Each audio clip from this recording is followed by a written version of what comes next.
Good morrow, scholars. Welcome back to Survive the Night. I wish I had checked earlier. Chapter 9 is super short. I mean, it's not as short as some of the chapters in Witch and Wizard, which I still need to find the other two. I think they're over there. I think that's them. Anyway, how are you guys? I was going to say something I said in the last video, just in case someone watches this one and not the other one. But what was it? Oh well. Anyway, here in chapter 9, page 99, and that I'm okay with, actually. Iggy's currently sunbathing. The sun is finally out after about a week or so. Anyway. I scream for so long, my throat burns. The rat drops Julie's finger and scurries deeper into the dark. Julie? I whisper, hoarse. Julie doesn't move. I would imagine not. My aunt's name is Julie.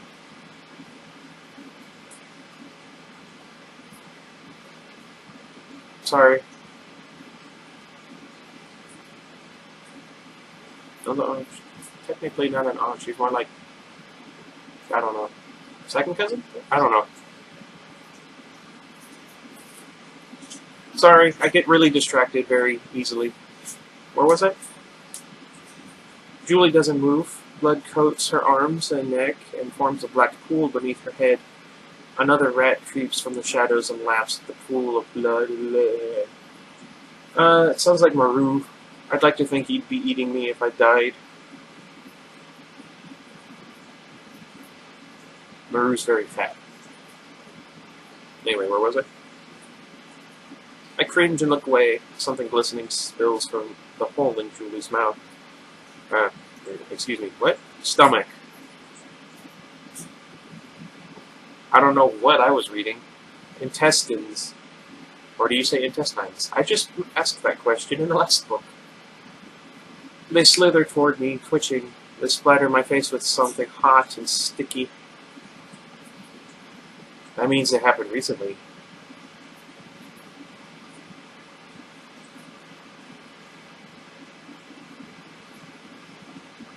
I scream, my phone slips from my sweat-slicked fingers and clatters to the ground. The screen blinks off. Panicked horror claws at my chest. I'm alone in the dark. Julie, I call, my voice stronger now. I hold my breath, waiting, but there's only silence. Oh man, if I were in that situation, as much as I would hate them, I would love for it to turn out that it was just a prank. Like a horrible, disgusting, over-the-top prank. You know, if my friends did this to me. The tunnel stretches and collapses around me. I dig my fingers into spaces between the bricks on the wall and fight the queasiness rising in my throat. Julie, please? I don't know. I hear something in the darkness. A footstep. Nerves prick my neck. I picture the ragged hole in Julie's chest. Bones poking through the skin, shredded flesh, hot, sticky pools of blood. Someone made that hole. Bile rises in my throat. Mine too.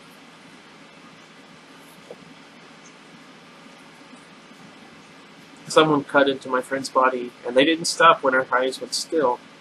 They carved out her insides like she was an animal. They gutted her. Another footstep. Closer this time. My knees tremble, but I push myself to my feet and start to run. My shoes slap against the damp floor. Tears blur my eyes and roll down my cheeks. Pain stabs through my bad knee. I keep running, pushing myself to move faster. Faster. My foot slams into the concrete and my knee twists beneath me. I hit the ground, palms first. For a second, I lie there, frozen. I feel Julie's blood drying on my face. The sharp metallic scent clouds my head, making me dizzy. I hear footsteps below, the sound of my breathing, getting closer. I grit my teeth together and push myself back to my feet. I picture the joints in my bad knee, like tissues, the fibers slowly separating every time my foot slams into the ground. The party glows in the distance. People writhe and dance. Music rumbles toward me and vibrates through the tunnel. Neon pink and orange lights flicker in and out of the darkness. I hobble closer, but the party drifts deeper into the tunnel like a mirage. Cramps knit my side. I definitely would have died by now. And a dull ache pounds through my knee. I wrap my arms around myself and breathe. Deep. Help! I gasp. The throbbing music swallows my voice. I try to call out again, but the word bubbles up in my throat. I double over against the side of the tunnel, gasping for breath. Run! My brain screams. Although I said it like that, in my head I was picturing Obi-Wan Kenobi. But my senses. Wow, I'm really off today. I'm just gonna go back to bed. Carry on without me. Where was I? My muscles burn, and my knees shake so badly I can barely hold myself upright. I squeeze my eyes shut and try to focus. I don't know, why did I say it like that? On breathing. Marijuana smoke hangs heavy in the air around me. I inhale and feel it gurgling deep in my belly, like everything I've ever eaten is rolling around with all the coke I drank and whatever terrible drug Shanna slipped me. Spots flash before my eyes, so I squeeze them closed. The room spins. I'm getting dizzy. And somewhere in the darkness behind me, footsteps getting closer. Closer. I pull myself away from the wall and try to run.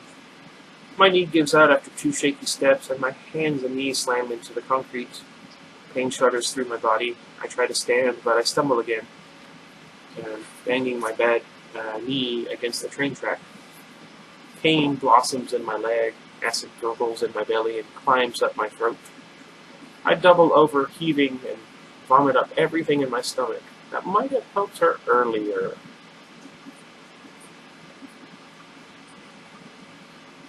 Where was I? Sweat lines the back of my neck. My throat feels raw and my chest burns. I spit the last of the vomit from my mouth and straighten, smoothing the hair from my back from my face. Everything looks a bit clearer now. The party is closer than I realized. There are more people nearby. I'm crouched in a narrow tunnel separated from the rest of the party by thick concrete pillars. A dingy tile wall stretches behind me. A blue mosaic tiles spell out the words South Ferry. A girl weaves around a pillar and stumbles past me, sloshing beer onto the train tracks. Party sounds echo through the tunnel. People dance and laugh and cheer.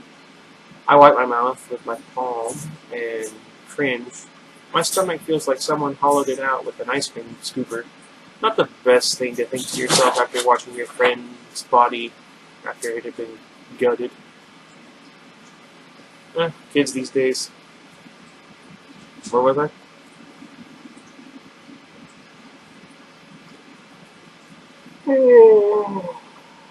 Oh my goodness.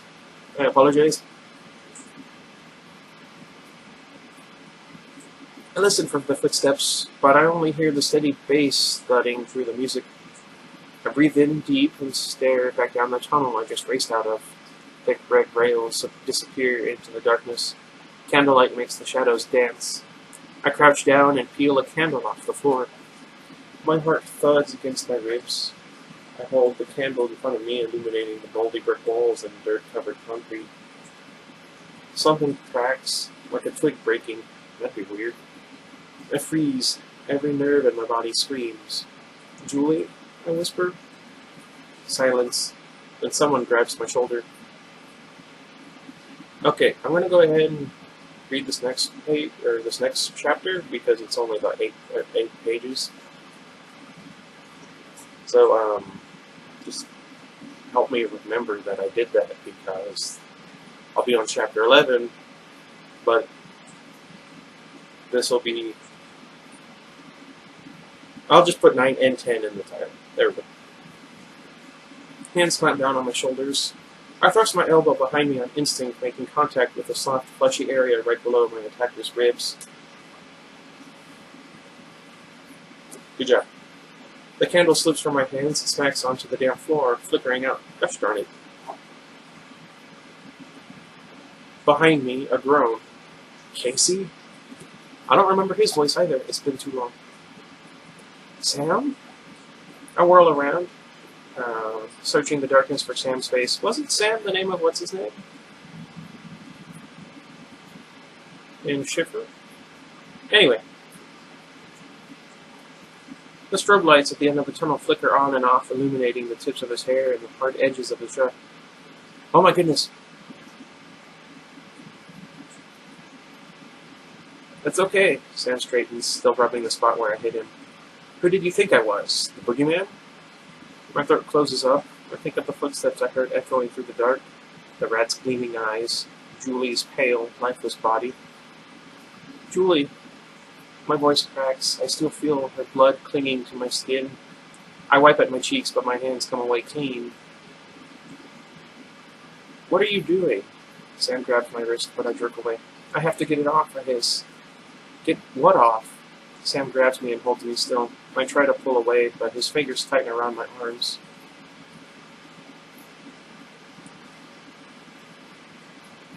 I'm worried. Casey, stop. There's nothing on your face. The blood, I gasp. I feel it. There's no blood. Sam pulls out a phone, pulls his phone out of his back pocket and switches on the camera. My face reflects back at me from the screen. Yellow paint streaks across my forehead, and there's a smudge of dirt on my chin, but no blood. No, I murmur. I touch the phone with a shaking finger. I felt the blood. I saw it. Whose blood? Julie's. I pull away from Sam and stumble toward the tunnel. She's down there. She's hurt. I think she's dead. Sam narrows his eyes. Casey, you have to believe me. I hear the twinge of hysteria in my voice. This is a trope. And slow down, letting my heart beat steady. She's down there. We have to help. I peer into the darkness, trying to separate the walls and floor from the oily black. I take a tentative step forward. Sam touches my shoulder. I flinch. Here. He holds out his cell phone, sending a dim beam of light over the curved tunnel walls and metal train tracks.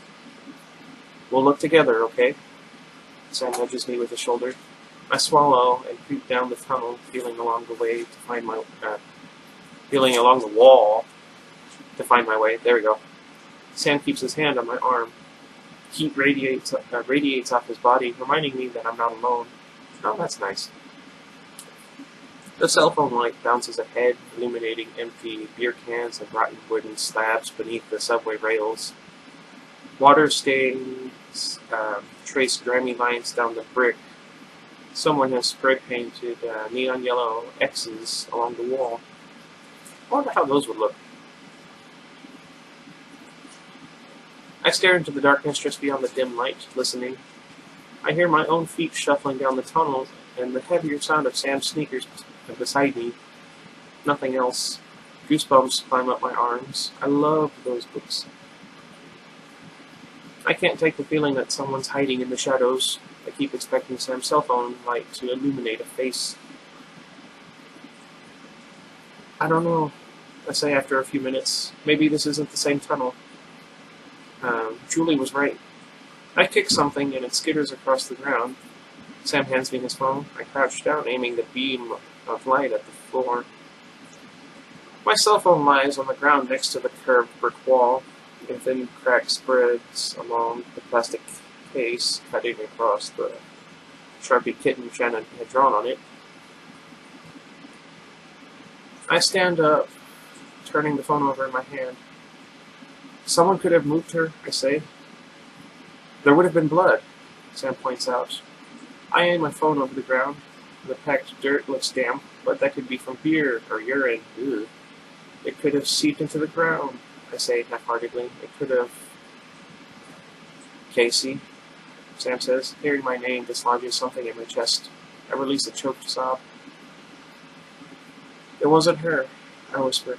Relief bubbles up in my throat. It wasn't real. Julie's okay. Julie's alive. That's all that matters.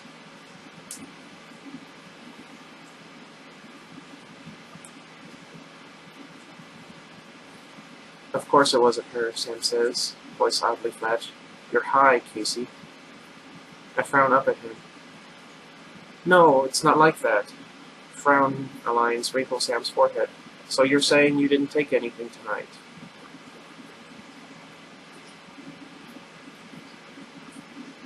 You see, this is why I don't go to these things or have friends like that, or I guess have friends in general. Or was I? So you're saying you didn't take anything tonight? I stiffen. Nothing, I say too quickly. A few seconds ago, you were convinced you saw one of your best friends lying dead in a tunnel. Shame warms my face. I always blush when I'm lying, which Sam knows better than anyone. I didn't take anything, I say carefully.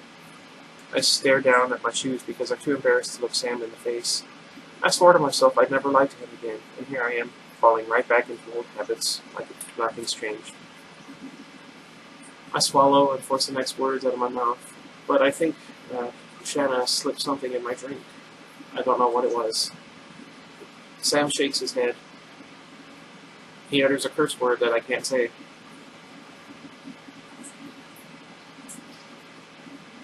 It's the truth, I say, meeting his eyes. How can I believe that? Sam shakes his head. I can't even count how many times you lied to me when we were together. I know.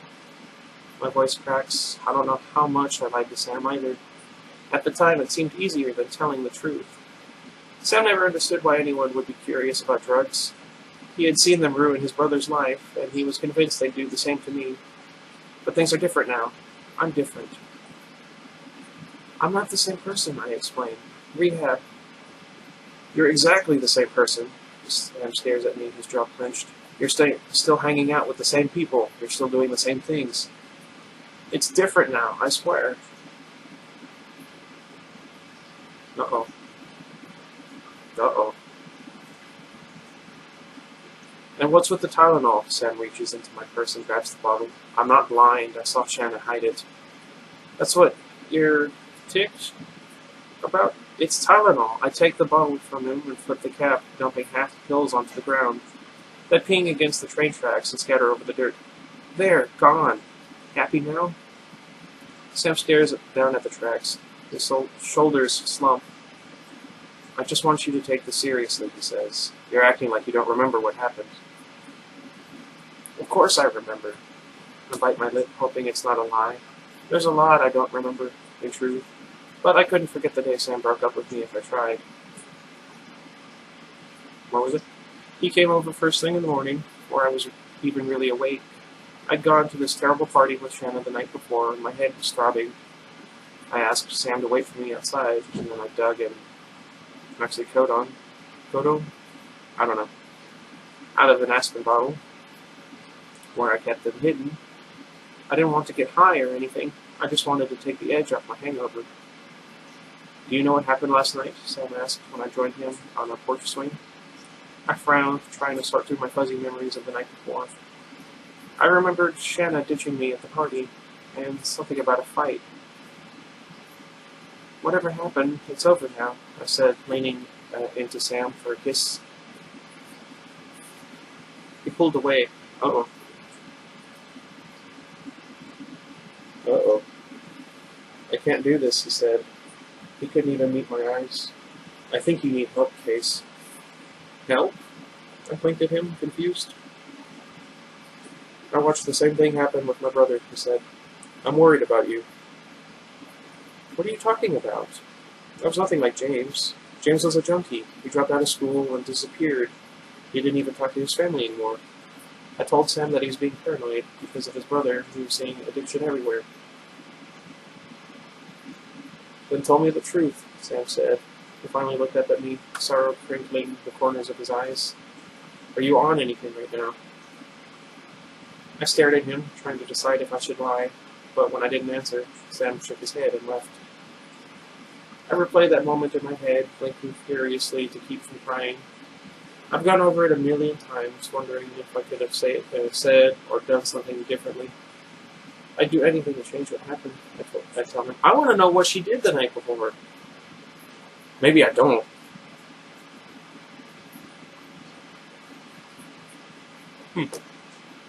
What was I?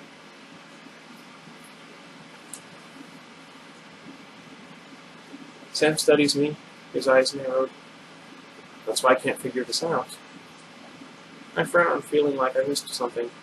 Figure what out? Why you're still hanging with Shanna. For a second, I don't know what to say. Shanna didn't have anything to do with our breakup. She wasn't even there.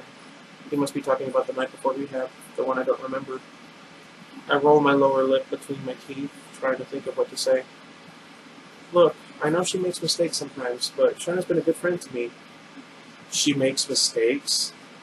Sam interrupts. Casey, you just told me she drugged you. I know. My voice catches in my throat. I don't know how to explain to Sam that I can hate Shanna and love her all the same. Look, I don't expect you to understand, I say finally. She practically saved my life after I messed up my leg. That's another word that I can't say that he mentioned earlier. If it weren't for her, you never would have gotten addicted to your painkillers in the first place. Heat climbs up my neck and spreads across my cheeks. Maybe, I admit. I think back to the Scrabble game where Shanna first took some of my oxycodone. Before that, it had never occurred to me to take them just for the thrill of it, even when I wasn't in pain. But she's been there for me too, and she's the only one in my life who isn't treating me like a freak right now. Shanna's words echoed through my head. You're nothing like those girls. She knows I'm not a junkie, I say. Sam frowns. Is that what she's telling you? That you don't have a problem? That everything's okay? Because that's a lie, Casey. You're a completely different person when you hang out with her. A tear forms at the corner of my eye. That was harsh, I say. I turn and start back down the tunnel without waiting for his response. I can't do this anymore. Every word out of Sam's mouth feels like a slap. The tear rolls down my cheek and I brush it away, angry with myself for caring so much.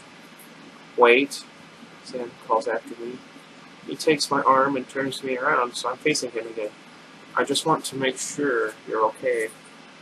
Things were bad for a while there. You weren't you anymore. The girl I fell in love with was gone. I'm right here, I whisper. Silence stretches between us. Sam takes a step forward me and clears his throat. This is not going to end well. I know, he says. I open my mouth, then close it again. Sam, I start, my mind whirring with all the things I want to say. I know things got out of control. I'm so... You don't have to do that, Sam says, shaking his head. I made mistakes too. If I could do it over again, I'd do things different. I hold my breath. Different how? Sam brushes the tears from my cheeks with his thumb, sending a trail of fire across my skin. His cell phone light blinks off, leaving us alone in the dark. I want to trust you again. His voice sounds husky, like there's something caught in his throat. You can, I say. I missed you. Sam leans in closer. I missed you too, he whispers.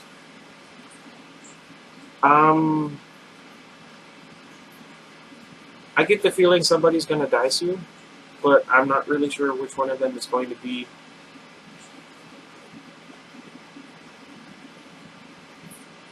Anyway, don't let me forget chapter 9 and 10. A little bit longer than I wanted it to be, the video, but not nearly as long as it could have been. Although, if I had read this one, the other one yesterday, wouldn't have had a problem. What was I saying? I don't even remember now. Anyway, let me know what you guys think.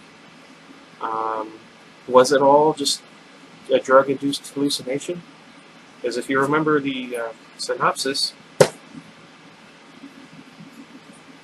that I read, or maybe I didn't. Anyway, until next time, goodbye everybody, and I guess the jury's still out on whether or not it's going to be supernatural, but I'm starting to think that it won't be. In fact, it's kind of gotten to the point where I hope it isn't, but we'll see.